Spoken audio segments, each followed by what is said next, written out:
Assalamualaikum warahmatullahi wabarakatuh. Perkenalkan, saya Yopi Muhammad Kahfi, Guru Pendidikan Agama Islam di SD Negeri 1 Purwoinangun, Kecamatan Kuningan, Kabupaten Kuningan. Sekaligus mahasiswa PPG dalam jabatan PAI Batch 2 tahun 2024 di LPTK UIN Salatiga dengan nomor induk mahasiswa 2703024139. Hari ini saya akan melaksanakan praktik uji kinerja di kelas 5 dengan tema Hidup Damai dalam Kebersamaan dengan subtema pesan pokok pada Quran surat Ali Imran ayat 64 dan Al-Baqarah ayat 256. Selamat menyaksikan.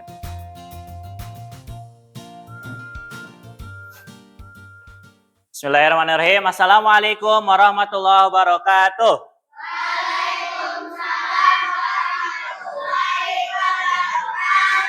Selamat pagi anak-anak. Pagi. Yes, ya. Alhamdulillahirabbil alamin wa bihi nasta'in ala umuri dunya waddin. Wassalatu wassalamu ala asrofil anbiya'i wal mursalin sayyidina Muhammadin amma ba'du. Puji syukur alhamdulillah hari ini kita bisa berkumpul kembali di kelas 5 untuk belajar PAI. Salawat serta salam kita sampaikan kepada Nabi kita Nabi Muhammad sallallahu alaihi wasallam, kepada keluarganya, sahabatnya, dan mudah-mudahan kepada kita semua selaku umatnya yang insya Allah taat dan patuh pada ajarannya. Amin. Ya Robbal Alamin. Nah, hari ini kita akan kembali belajar pendidikan agama Islam. Nah, sebelum ke pembelajaran, seperti biasa, kita awali dulu dengan doa. Silakan KM-nya pimpin doa terlebih dahulu.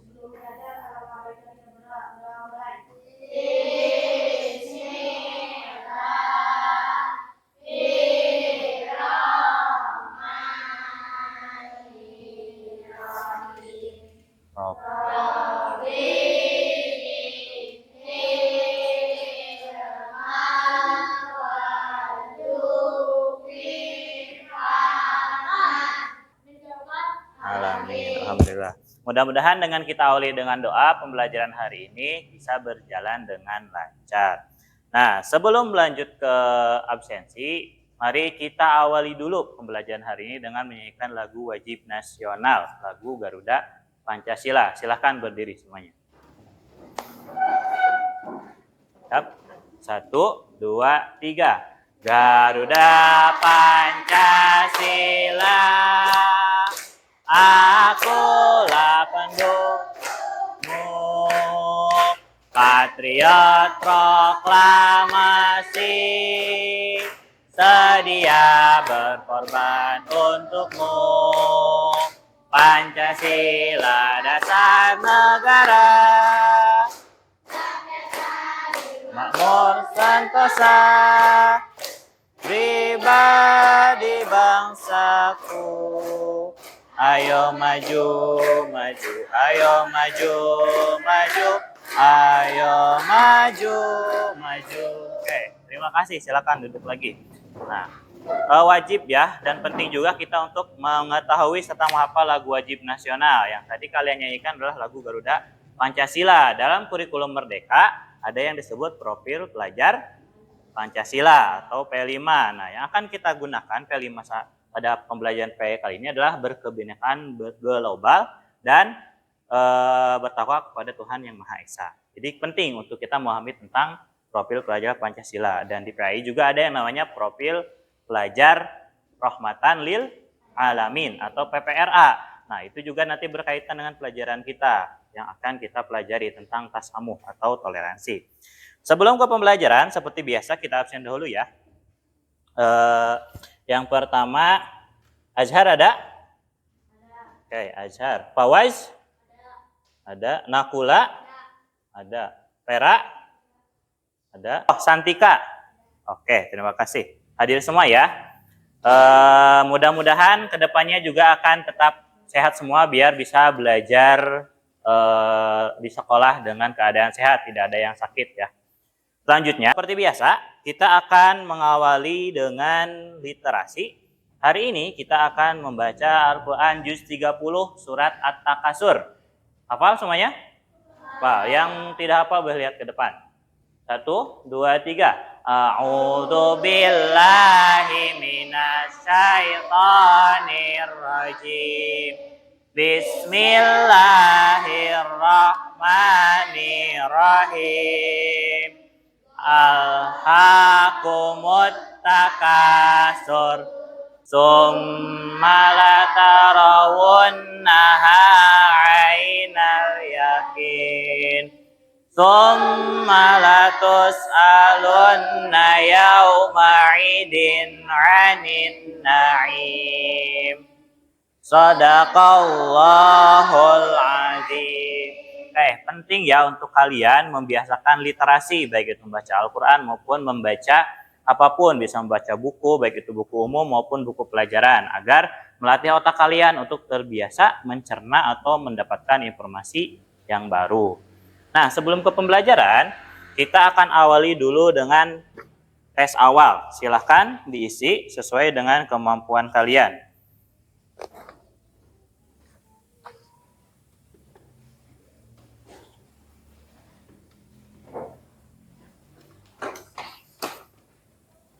Waktunya 10 menit dari sekarang. Diisi saja sesuai dengan kemampuan kalian. Jangan kalau memang kalian belum mengetahuinya atau belum menguasainya, boleh diisi setahunya saja. Tidak harus lengkap.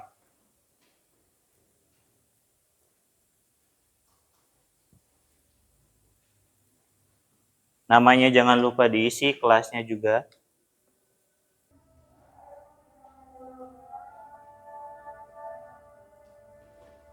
Oke, waktunya sudah habis. Silakan dikumpulkan lagi. Baik, setelah kalian mengisi tes awal, kita akan ingatkan kembali. Pertemuan sebelumnya kalian sudah mempelajari tentang apa saja. Yang pertama membaca ayat Al-Quran tentang keberagaman. Yang kedua menulis ayat Al-Quran tentang keberagaman. Nah, pertemuan hari ini kita akan melanjutkan ke memahami pesan-pesan pokok dari Quran surat Al-Imran ayat 64 dan Al-Baqarah ayat 256 tentang keberagaman. Apa aja yang akan kita pelajari pada hari ini? Yang pertama, setelah mengikuti pembelajaran, peserta didik mampu memahami pesan pokok dari Quran surat Al-Imran ayat 64 dan Al-Baqarah ayat 256 dengan benar. Selanjutnya, setelah mengikuti pembelajaran, peserta didik mampu menganalisis dan menerapkan nilai-nilai yang terkandung pada Quran surat Ali Imran ayat 64 dan Al-Baqarah ayat 256 dalam kehidupan sehari-hari. Jadi ada dua tujuannya. Yang pertama, kalian akan mencari tahu pesan pokoknya. Setelah kalian tahu, kalian akan menganalisis, mencari tahu pesan-pesan pokok tersebut bisa diterapkan atau dicari dalam kehidupan sehari-hari itu seperti apa. Oke, sebelumnya Pak Yopi ingin bertanya dulu. Mengapa kita harus mempelajari tentang keberagaman? Coba, Nakul? Karena keberagaman adalah takdir Allah. Yang lain coba siapa? Akila? Agar hidup menjadi rukun. Oke, selain itu, karena kita akan membahas tentang surat Ali Imran ayat 64 dan Al-Baqarah 256. Nah, bagaimana cara kita bisa memahami pesan-pesan pokok tersebut? Apa, Rapli? Dengan mempelajari ayat tersebut. Itu tujuannya. Nah, di sini ada ayatnya. Ali Imran ayat 64. Dan yang ini Al-Baqarah ayat 256. Coba kita baca bareng-bareng ya. 1, 2, 3. Bismillahirrahmanirrahim. La ikraha fiddin. Qad tabayyana ar-rusydu minal ghayy. Faman yakfur bit-taghuti wa yu'min billahi faqad istamsaka bil urwatil wusqa. Bil urwatil wusqa la fisama laha wallahu sami'un alim. Nah, ini salah satu ayat yang akan kita pelajari. Artinya, tidak ada paksaan dalam menganut agama Islam. Sungguh telah jelas jalan yang benar dari jalan yang sesat. Siapa yang ingkar kepada togut, dan beriman kepada Allah sungguh telah berpegang teguh kepada tali yang sangat kuat yang tidak akan putus. Allah Maha mendengar lagi Maha mengetahui. Jadi ini tentang toleransi, tidak boleh saling memaksa. Nah, di sini ada video, coba kita saksikan dulu ya, tentang keberagaman.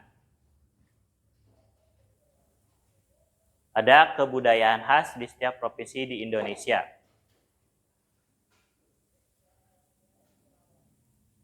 Nah, kan ada lagunya ya, dari Sabang sampai Merauke. Nah, itu jadi menggambarkan Indonesia itu beragam, mulai dari sebelah barat sampai ke sebelah timur. Provinsinya ada 34 yang akan terus bertambah karena nanti akan ada pemekaran lagi provinsi yang lain yang mengakibatkan nanti ada keberagaman, ada banyak keberagaman di setiap daerahnya. Contoh ini kekayaan alamnya, ada Danau Toba di Sumatera. Terdapat banyak suku, adat, agama, dan juga bahasa. Jadi kalau ada sukunya banyak, bahasanya juga pasti banyak, kebudayaannya juga banyak, dan agamanya juga ada banyak di Indonesia.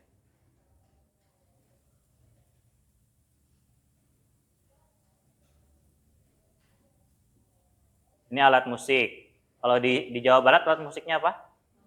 Angklung ya, terbuat dari bambu. Nah, angklung. Salah satu alat musik tradisional yang ada di Provinsi Jawa Barat dari suku Sunda. Nah, dan juga disebut sebagai World Heritage atau warisan budaya dunia yang sudah diakui dunia.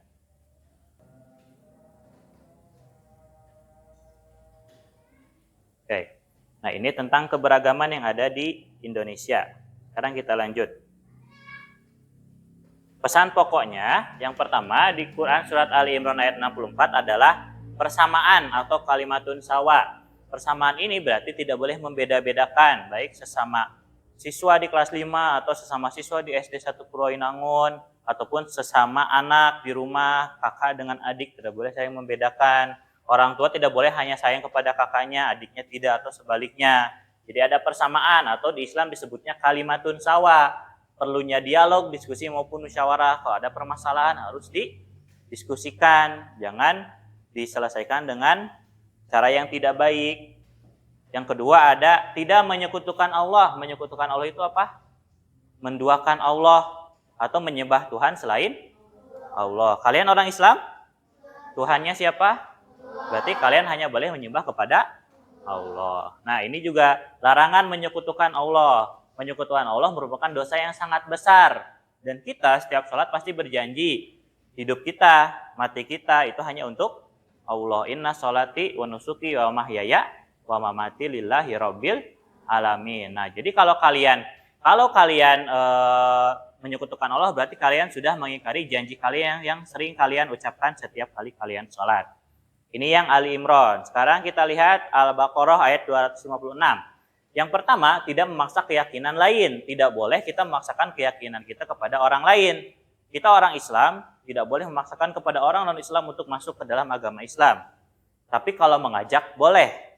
Misalnya, Azhar punya teman yang belum beragama Islam. Diajak oleh Azhar, nih di dalam Islam itu seperti ini, ibadahnya seperti ini. Temannya tertarik, masuk ke dalam agama Islam.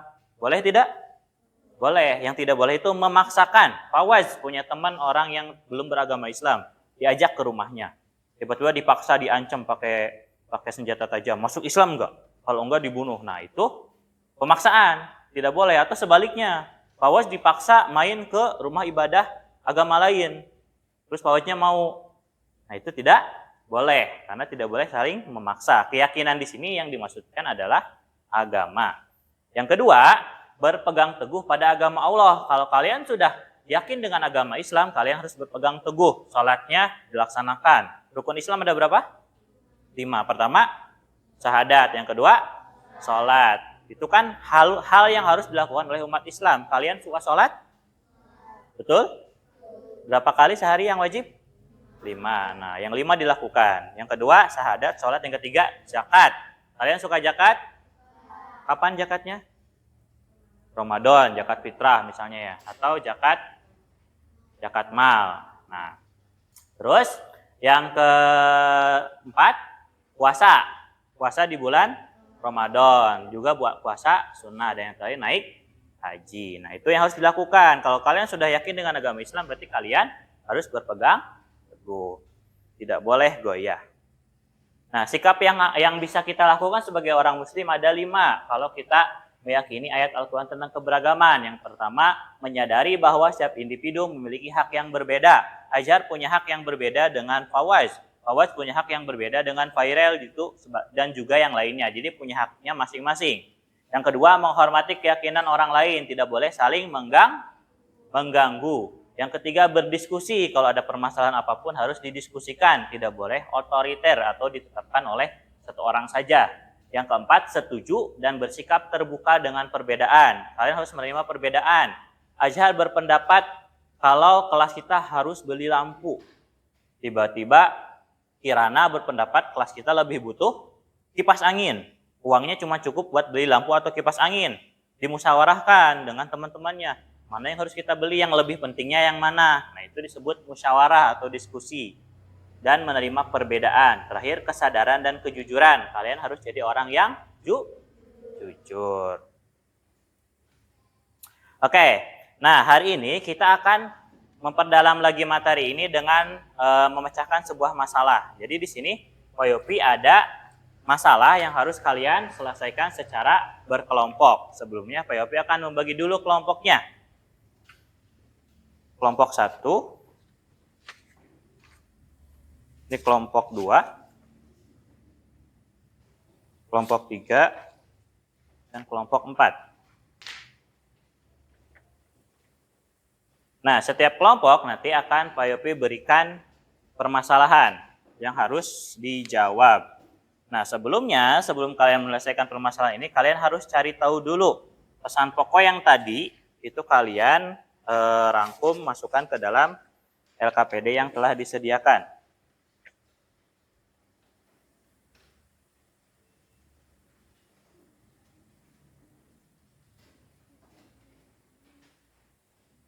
Menghormati. Oke, jadi yang akan kalian lakukan pertama, cari dulu pesan pokok yang tadi sudah Pak Yopi jelaskan dan juga ada di buku paketnya. Silakan kalian pindahkan ke sini, yang warna hijau. Setelah itu, ada permasalahan di LKPD yang warna kuning atau oranye ini.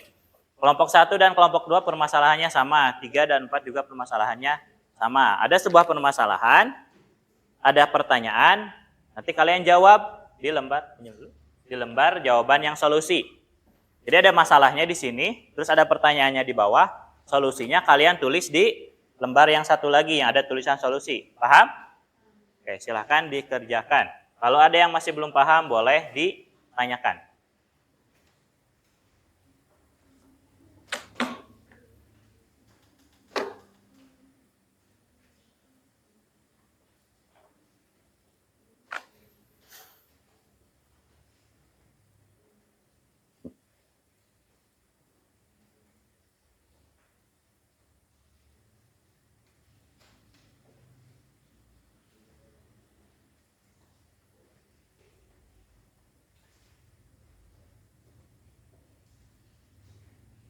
Ini. Ini sedikit terus, nah ini terus kasih sedikit penjelasan. Kan biar nggak terlalu banyak. Kasih penjelasan dikit ya. Ya. Nah, jawabannya nanti, ini kan masalahnya nih. Contoh yang ini. Kelompok 1 sama kelompok 2 tentang perbedaan di sekolah ya permasalahannya. Kalau 3 sama 4 ini tentang menghadapi bullying di sekolah. Nah, di atasnya ada masalah nih. Contohnya yang kelompok 3 dan kelompok 4. Di sekolah terdapat beberapa siswa yang mengalami bullying dari teman-teman sekelasnya. Bullying ini bisa berupa ejekan, intimidasi, atau bahkan kekerasan fisik. Hal ini menyebabkan korban merasa tidak nyaman dan takut untuk datang ke sekolah. Itu kan berarti ada sebuah masalah. Nah, kalian cari solusinya biar permasalahan ini bisa selesai. Nah, di sini ada pertanyaannya yang berkaitan dengan keberagaman. Kalian jawab di sini. Paham?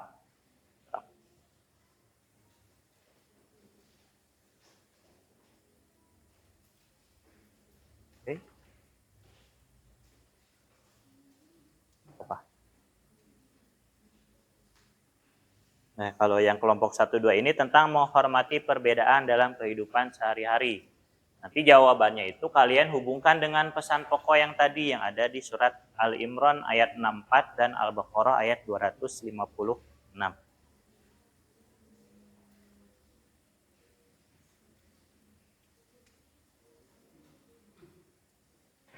Sudah kelompok 2?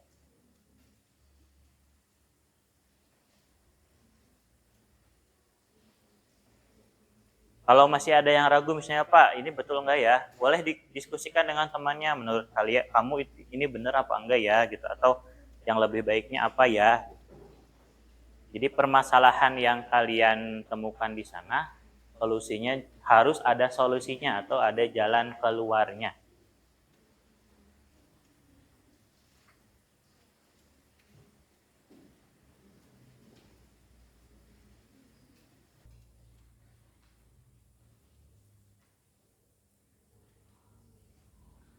Kelompok 1 sudah? Kelompok 2? Tinggal sedikit lagi ya. Kelompok 3? 4? Sudah, sedikit lagi. Mana?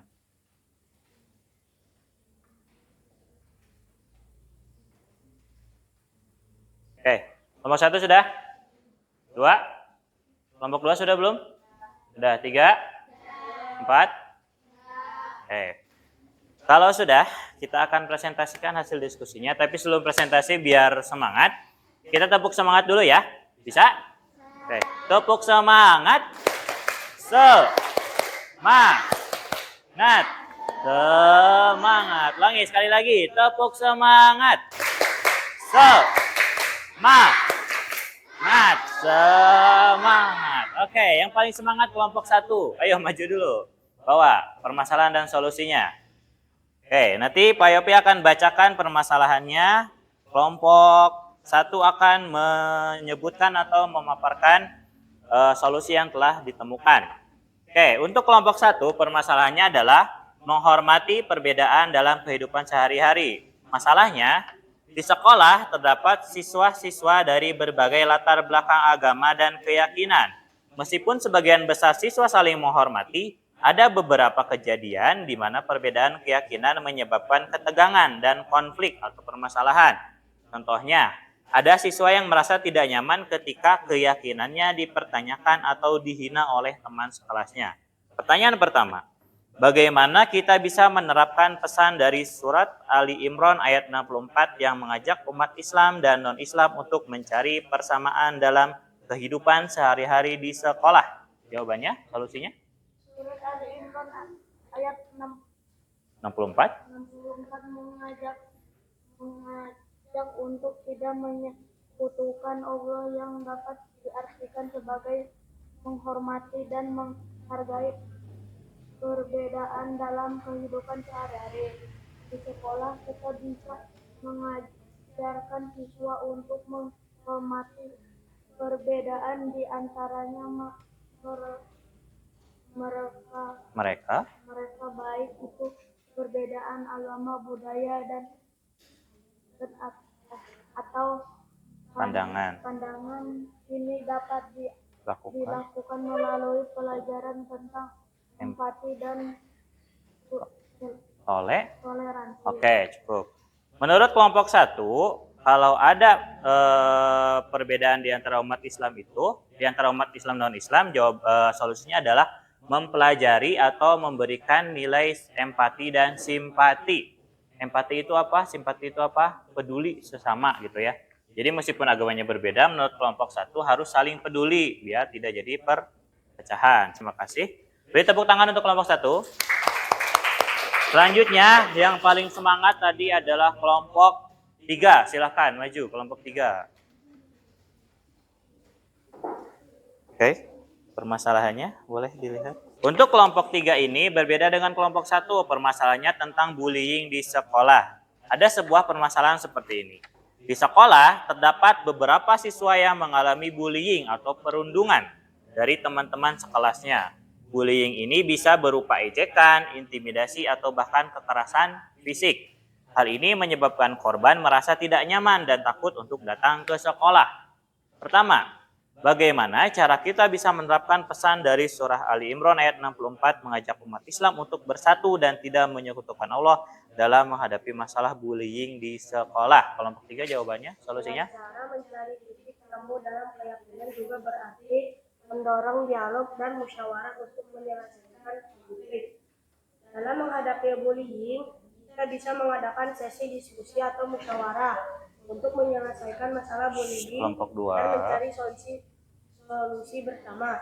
Dengan cara ini, siswa bisa belajar untuk menyelesaikan konflik secara damai dan saling menghormati, sesuai dengan ajaran surah Al-Imran ayat 64. Oke, dari kelompok 3 jawabannya adalah dengan membuat musyawarah atau diskusi. Jadi kalau ada masalah bullying itu dimusyawarahkan kenapa orang tersebut melakukan bullying atau kenapa orang tersebut menjadi korban bullying untuk mencari solusinya atau jalan tengahnya. Yang kedua, bagaimana kita bisa menerapkan pesan dari surat Al-Baqarah yang menegaskan bahwa tidak ada paksaan dalam meluk agama Islam dalam menciptakan lingkungan sekolah yang aman dan nyaman bagi semua siswa agar tidak terjadi bullying. Dengan cara menegaskan bahwa tidak ada paksaan juga berarti memberikan dukungan dan perlindungan kepada mereka yang merasa tertekan atau diintimidasi. Kita bisa menyediakan layanan konseling dan dukungan bagi siswa yang mengalami bullying, serta memastikan adanya mekanisme pelaporan yang aman dan efektif. Dengan cara ini, siswa yang merasa tertekan bisa mendapatkan bantuan yang mereka butuhkan. Oke. Nah, kalau permasalahan yang kedua itu dengan saling melindungi atau saling menyayangi, saling melindungi satu sama lain. Kalau ada yang terkena bullying, temannya harus melindunginya, harus melaporkan kepada gurunya, kepada orang-orang di sekolah, orang-orang dewasa agar tidak terjadi bullying yang lebih lanjut. Terima kasih kelompok 3. Silakan berbagi. Berikan tepuk tangan untuk kelompok 3.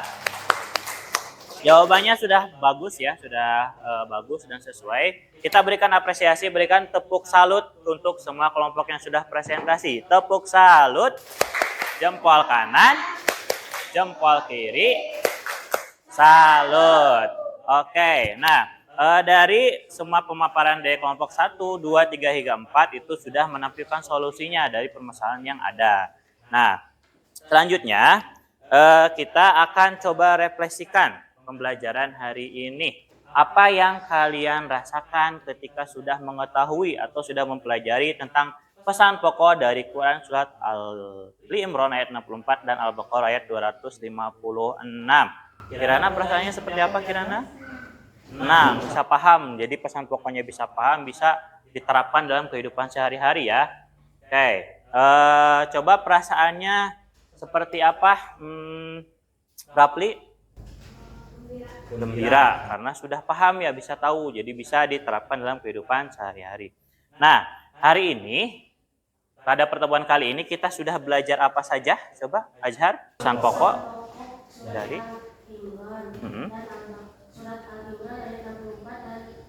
Al-Baqarah ya.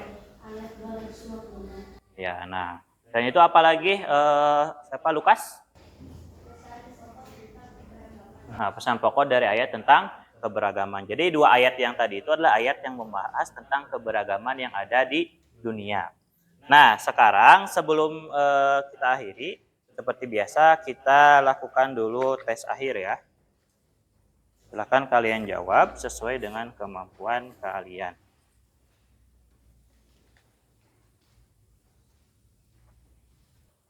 Sudah? Silakan dikumpulkan lagi kelompoknya nanti. Oke. Nah, terakhir Pak Yopi ingin menegaskan kembali bahwa kita penting sekali untuk memahami pesan pokok dari ayat-ayat Al-Quran. Pada hal ini khususnya ayat Al-Quran tentang keberagaman, yakni surat Ali Imran ayat 64 dan Al-Baqarah ayat 256. Nah, pertemuan selanjutnya kita akan berpindah ke bab selanjutnya, bab 7 tentang hari kiamat. Nanti kalian akan memahami nama-nama hari kiamat, tanda-tanda dan sebagainya.